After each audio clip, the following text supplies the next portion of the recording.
Right, hello folks. As always, I'm trying to push some more content through the channel to keep it going. And yeah, this morning I thought I'd just get cracking with this video that I've had in the pipeline for a while. And what I want to do with this is take a look at the reasons behind why the Regulars and Territorial Army aren't remembered for their role in defending the UK during the Second World War.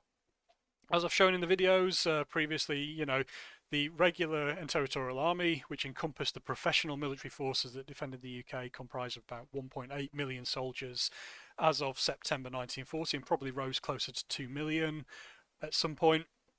But this role and their role is by and large forgotten today.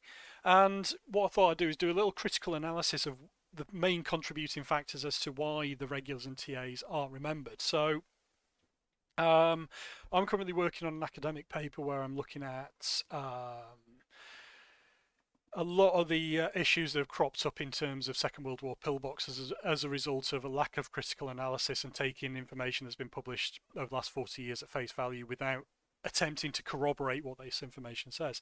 And yeah, I thought I'd apply a similar methodology to the regulars and the TAs and their role in the defence of the UK and why they aren't remembered today.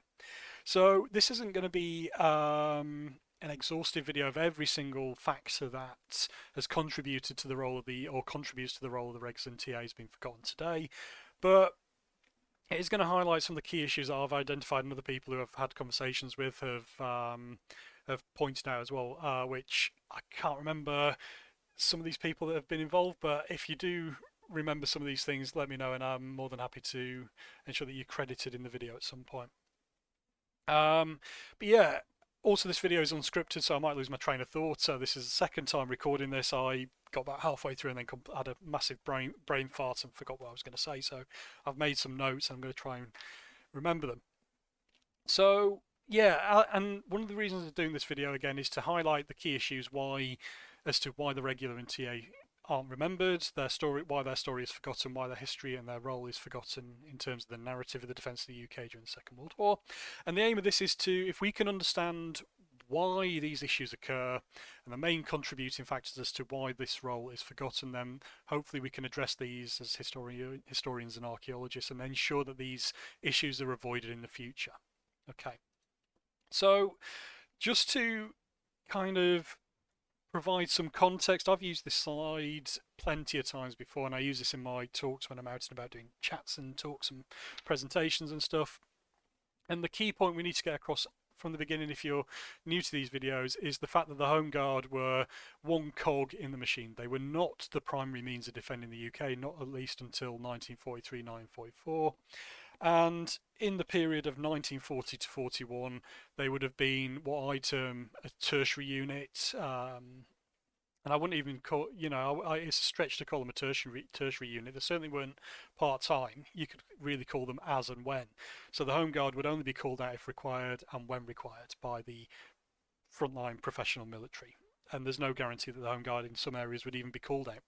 But this whole focusing solely on the Home Guard creates many issues, namely that it cuts out all these other units, except for the auxiliary units and special duty sections.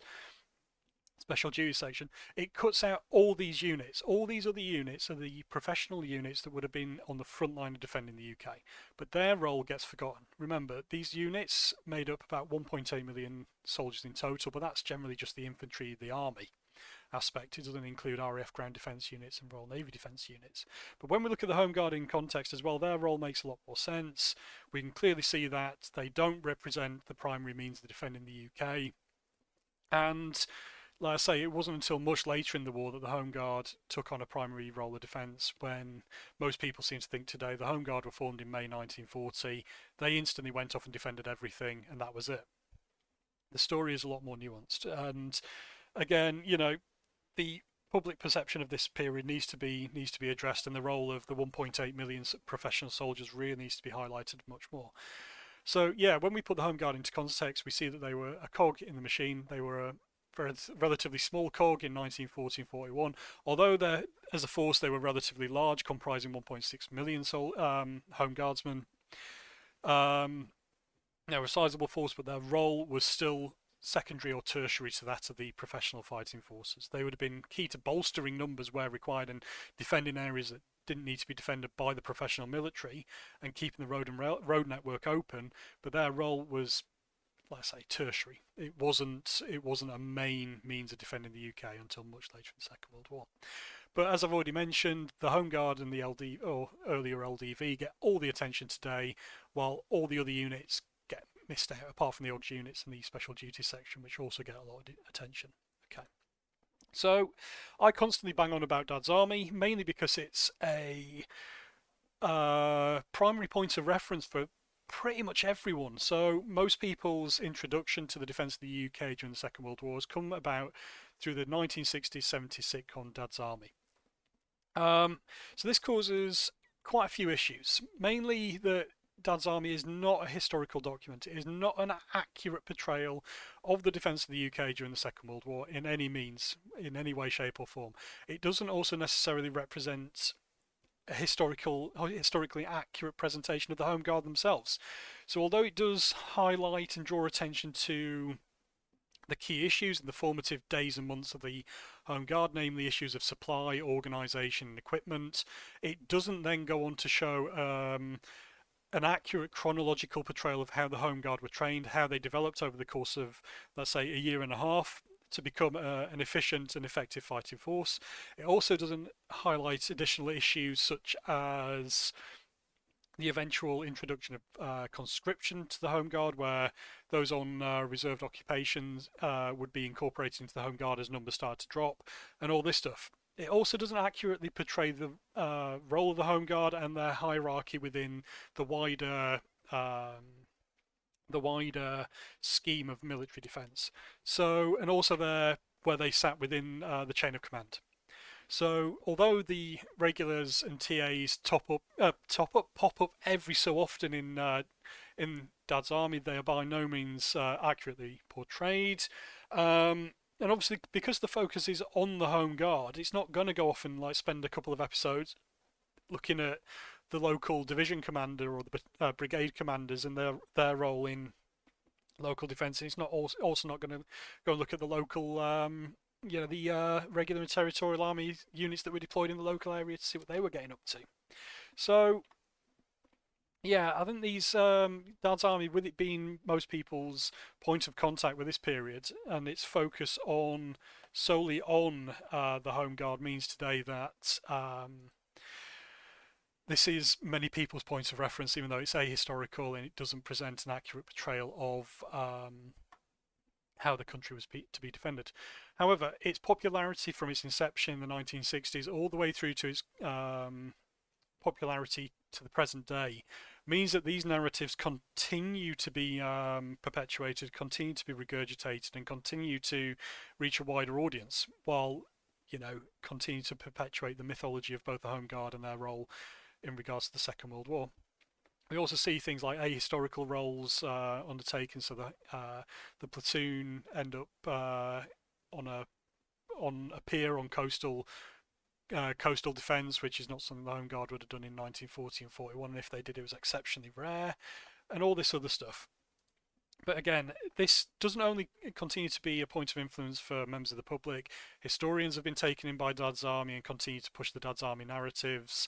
TV producers and all this stuff, which continues to perpetuate these myths of the Home Guard. And although Dad's Army is most people's point of contact for the Second World War defence of the UK, it is not an accurate portrayal, but it continues to have this longevity. And it's very much a similar situation as to the First World War and Blackadder Goes Forth, where Blackadder Goes Forth continues to perpetuate these myths about the First World War, that it was all mud and trenches and everyone died, when in reality the results of the First World War and the means and the reasons behind the First World War are completely different historically. So yeah, I like to use Dad's Army a lot just because it is this point of contact for most people. It's most people's introduction to the subject, and it's by no means the only contributing factor to this, to the issues we see, but it is at least one of them, or one of the main ones, let's say. Yeah, what else to say about this? Sorry, I'm messing up my screen here. There we go. Yeah, again, its continued popularity and the fact that it presents these ahistorical narratives, it continues to, as obviously the platoon themselves are comprised of old men and young boys, it continues to push this narrative that the defence of the UK was undertaken by uh, geriatrics and teenagers, when historical documents show that the average age of a Home Guardsman in the Second World War was in mid to late 30s, for example. It also continues to push the narrative of bumbling inefficiency in terms of the defence of the UK, which is not reflective of what was actually going on. And again, it continues to draw people towards the Home Guard rather than the frontline fighting units of the Regular and Territorial Army who would have been defending the UK. So, as I kind of mentioned there, we have a range of ahistorical narratives which Dad's Army helps to push forward, but we also have additional ahistorical narratives which are based on a lack of understanding of what the army did after the British Expeditionary Force was pulled out of Dunkirk. So something that I keep on seeing popping up on Facebook is this idea that when the army went away to be deployed abroad after pulling out of Dunkirk or went on to train, the Home Guard took on the defence of the UK. Obviously, this is completely untrue.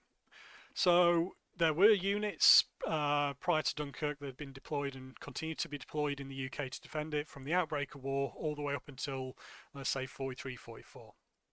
The units of the British Expeditionary Forces that were pulled out of the fighting in France did not just go off and went to camp or went home and spent a couple of years training. They were almost instantly redeployed on frontline defence of the UK.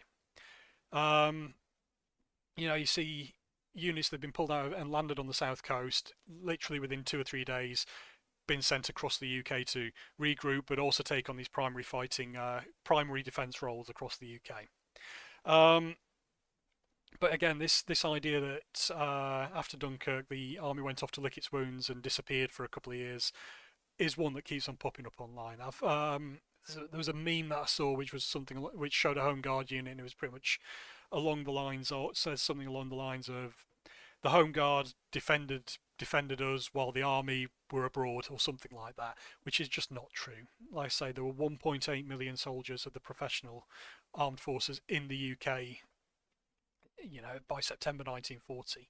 It also kind of goes against the whole reason of having a professional military, and that is that they are given a role. Their professional role is defence of the UK at this time as well. But again, this is the main ahistorical narrative: is this idea that the professional military just disappeared after Dunkirk, and the Home Guard, which comprised of old men and young boys, went off and defended everything. I think a key part of this as well, it's a means of pushing what would be termed an underdog story. So it pushes this idea that we were an underdog. Our military had been completely broken, but people, old men and young boys, signed up to defend their country during the Second World War, and it presents this underdog story. The more interesting story is that of the professional military, in that they adapted so quickly. They were able to quickly reform, reorganise, and develop a means of defending the UK within a couple of weeks, months of being pulled out of the fighting in France. And also the units that were deployed in the UK had already started preparations for defending the UK as well. So the much more interesting and accurate story is focusing on the professional military and the way they adapted in such a professional and calm manner to this dire situation that they found themselves in, which I think is more inspirational than this ahistorical narrative of old men and young boys signing up in droves to be armed with carving knives tied to broom handles and things, and who'd be slaughtered by the invading Germans if they turned up. So, yeah, ahistorical narratives. This is just one. I'm sure there are more out there, but it's mainly these ahistorical narratives that are easy to repeat and easy to pick up and easy to say while not actually reflecting the actual historical situation. Kind of alongside this, we have this overestimation of the actual Home Guard's role. So, upon its formation in May 1940, which marks a point where defence of the UK had been ongoing for several months prior to this by troops of the Home Defence Battalions and the TA units. But this ahistorical narrative of the army disappearing and the Home Guard taking on defence of everything ties into this overestimation of the Home Guard's role. So today, from my perspective, it's much easier for me to say the roles that the Home Guard actually did rather than the roles they didn't do, because there are so many roles that they didn't do which are believed to have been done by the Home Guard today that, yeah, they are numerous. And this is a nice example which, yes, there is no one-size-fits-all story to this, but this set of this appendix from the 52nd Lowland Infantry Division's War Diary highlights the role of the Home Guard in August 1940 and shows the role that they were doing, which is broadly accurate for most of the country. So the Home Guard's role was literally observation, dispatch rider works for sending messages, and traffic control in an unarmed role. Their armed role was only action against parachutists in their immediate vicinity. They wouldn't be counter-attacking parachutists and all this stuff. And then they would be guarding telephone exchanges in terms of this, which is Eastern Command, manning roadblocks only on the nodal points of the communication system in the core area. Again, manning roadblocks on the command line, Eastern Command line, and manning roadblocks on the GHQ line. That is it. They weren't to undertake frontline fighting service. They weren't undertaking this primary role of defence. They weren't doing things like airfield defence. They weren't sat on the coast waiting for the enemy to turn up. Those were the roles of the Regular and Territorial Army. The Home Guard, though, their role would have been very important to reporting dropping of parachutists so they could be quickly mopped up by the professional forces, sending messages up the chain of command, controlling traffic to make sure that the road network didn't get clogged so that the Regs and TAs could advance and retreat, and etc. etc. Keeping the communications, so telephone exchange network, the telephone network open would have been key, as well as the roadblocks, as well, operating roadblocks, which would have been key to traffic control as well. But they were not a frontline fighting service. As I've already said, it wasn't until 1943-44 that the Home Guard eventually became a primary means of defending the UK. But this was years down the line after their formation. And literally everything else would have been undertaken by Regular Army, Territorial Army, subunits of the Territorial Army, such as the Home Defence Battalion, Young Soldier Battalions, and the National Defence Companies and the like. But these roles, which are now assigned to the Home Guard, mean that the roles that were actually undertaken by the professional soldiers are, the story is taken away from the units that were actually defending the UK and undertaking these roles due to an overestimation of the role of the Home Guard. Like I say, the Home Guard were literally a tertiary force. They would be doing this secondary third line role, which wouldn't necessarily involve frontline fighting, but would have been key to supporting the military. But overall, at the end of the day, it was the military's decision as to whether the Home Guard were even called out in many cases. So yeah, this overestimation of the Home Guard's role continues to draw attention away from the actual units that were doing roles such as airfield defence, coastal crust defence, and the like. And this is a key one here. So this is local memories stay local. So obviously Home Guard units comprised of local people. They had signed up to defend their local area. These local people were not deployed elsewhere, so the Home Guard units rarely were deployed outside of their area. But as a result of this, these people stayed local, their families were local, these stories continue to be told locally, and they stay local. You look at this in contrast with the Regular and Territorial Army units, who were often posted to areas that, were outside of where they were formed. And as a result of this, these memories and the interactions between members of the public at local level, between the regulars and TAs, largely get forgotten, but the memories of the Home Guard continue to be repeated today because people remember that their uncle was in the Home Guard, their dad was in the Home Guard, and they remember the stories if they told them that were told, and these memories continue to be repeated today. On top of it as well, the focus on the Home Guard, these memories are always popular because, again, all the focus is on the Home Guard, so people are more likely to remember these things. But this is a key thing, is the role of the Home Guard is very local, so it stays local, and these memories stay local too. And again, like I say, the fixation on the Home Guard continues to make sure that these memories are amplified rather than the experiences of the Regular and Territorial Army. Kind of alongside this, we have this distance, or the gap between the regulars and TAs and the public. So the regular and TA would often be deployed, let's say, out of sight. They're not generally in public view, so they'd be operating in enclosed coastal areas. They'd be working in areas which were out of bounds to members of the public. They would also be undertaking training away from public places, and this interaction between members of the public and the regular and TA wasn't particularly common, especially when it came to military operations, let's say, and training and things like that. However, this is not to completely show. This is not does not mean that there was no interaction between the regs and the TAs. A couple of the war diaries I have for the Norfolk area, for example, I think it's either the brigade war diaries for one of the units.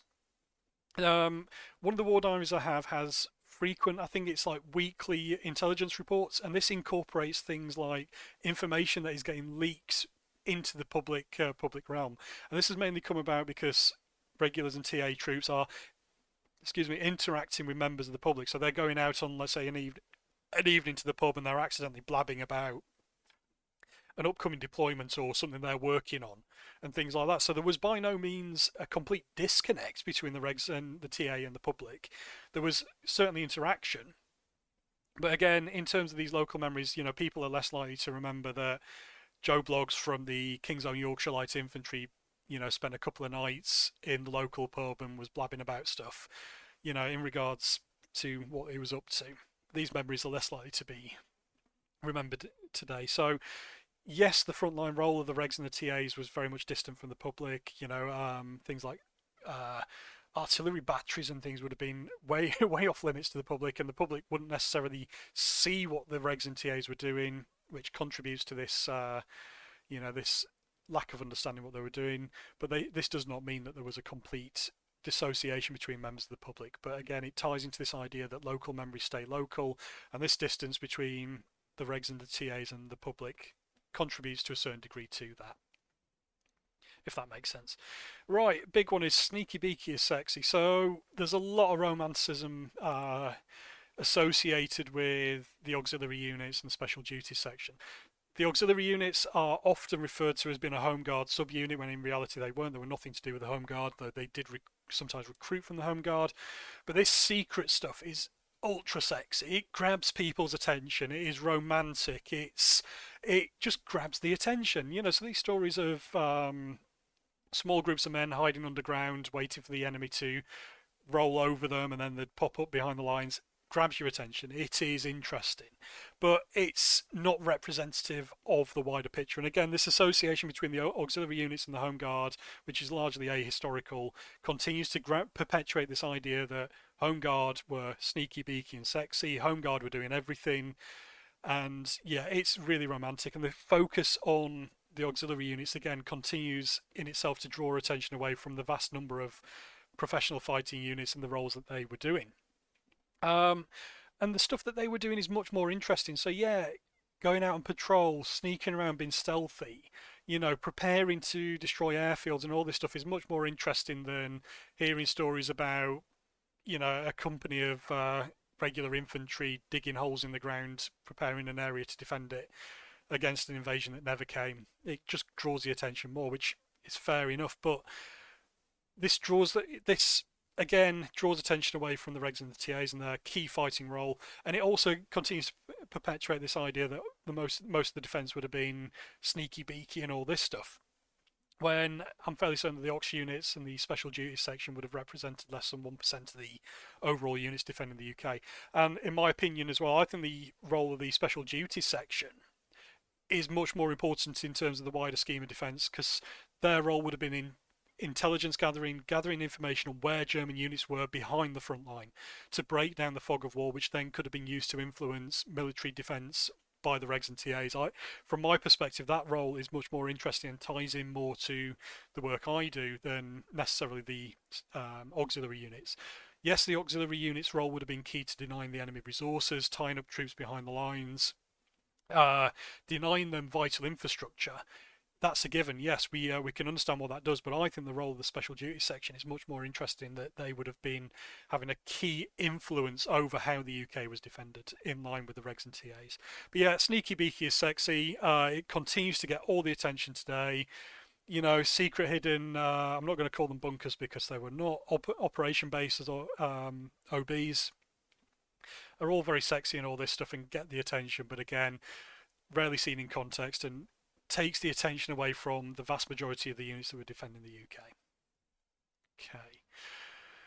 Right, in terms of historical research itself then, so we have a general lack of research.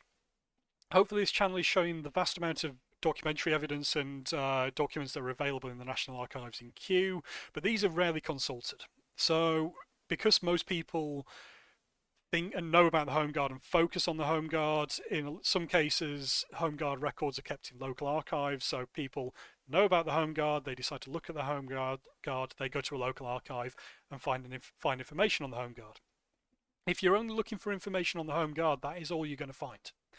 So, in general, the Regular and Territorial Army units have rarely been the subject of research. There are a handful of books, so, you know, We Shall Fight Them by Ian Lofting, for example, is probably one of the more recent ones, which does a really good job of presenting the role of the Regular and Territorial Army and the entirety of the UK.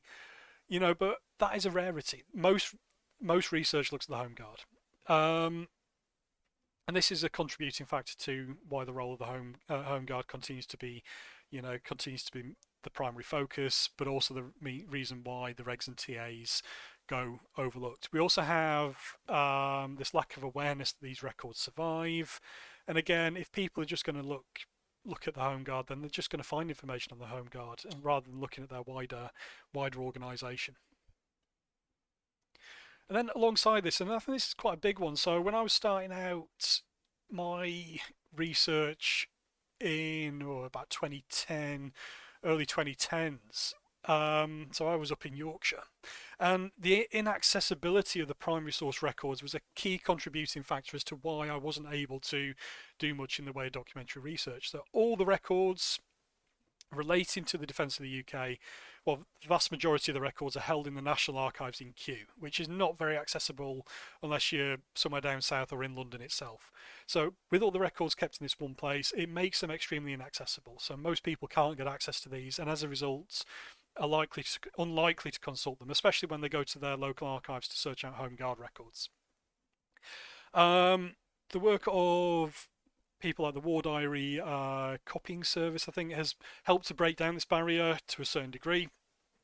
But obviously, you also have to rely on funding to some amount, have the funds to be able to get the documents, you know. And these War Diary copying service has done a great job in breaking this barrier down because it's an extremely reasonable cost. You know, it makes it a lot easier to access these records. But yeah, general record inaccessibility, as well as a lack of awareness that these records survive, are a key contributing factor to why the Regular and Territorial Army role is not widely researched or acknowledged.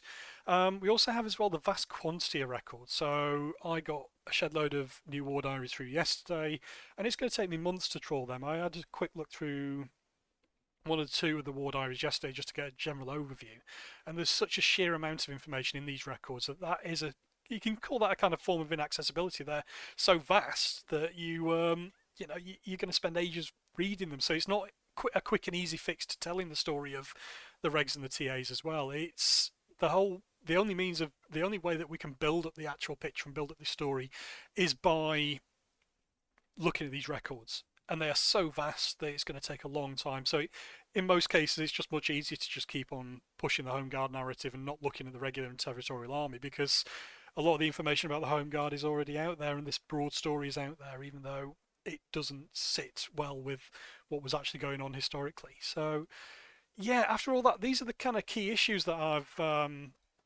highlighted, and you know, coming kind of full circle, why should we remember the Regulars? Well, as I keep on banging on, their role was central to the defence of the UK. It is widely forgotten today, rarely acknowledged, and these ahistorical narratives of the Home Guard, etc., continue to go on today. This has the knock-on effect of continuing to perpetuate the mythology that the defence of the UK was poorly planned and would have been undertaken by poorly armed volunteers. It continues to perpetuate this underdog story, this idea that we weren't prepared and all this stuff. And again, it continues to, I almost swore then, it continues to have a negative impact on the memory of the 1.8 million soldiers of the Regular and Territorial Army units, some of which had seen fighting recently, and had been decimated, but it shows that their resolve in terms of regrouping and undertaking this frontline defence, while also being given the unenviable task of reforming, regrouping, retraining all at the same time. And I think that's a much more interesting story than the one that is perpetuated today of poorly armed old men and young boys. The way the military, the professional military, reacted to the situation is very inspirational. Alongside this, we also have troops coming from as far away as New Zealand and Australia and India being deployed into the UK to defend. We also have the stories of the free forces that had been who had managed to escape from occupied Europe and their role in the defence of the UK. It's a much more inspirational story and much more professional when we look at the regular and TAA and the way they adapted to the situation that they found them in, which was extremely rubbish. The way they handled the situation, the way they went about it, is extremely professional and something that needs to be credited a lot more. So, yeah, after all that, hopefully this gives an insight into why the Home Guard's role is more prominent in public narrative and historical narrative today, but why the role of the Regs and TAs gets forgotten broadly as well, and hopefully presents some of the reasons why, how we can address these issues, and some of the reasons why we need to look more at the regular and TA. Anyway, that was just a half hour of me rambling along. I hope that's been interesting. I'm going to get working on the Defence of the UK videos shortly after I've got this report done. But anyway, I hope that's been useful. I'll catch you all later. Cheers for watching. Goodbye.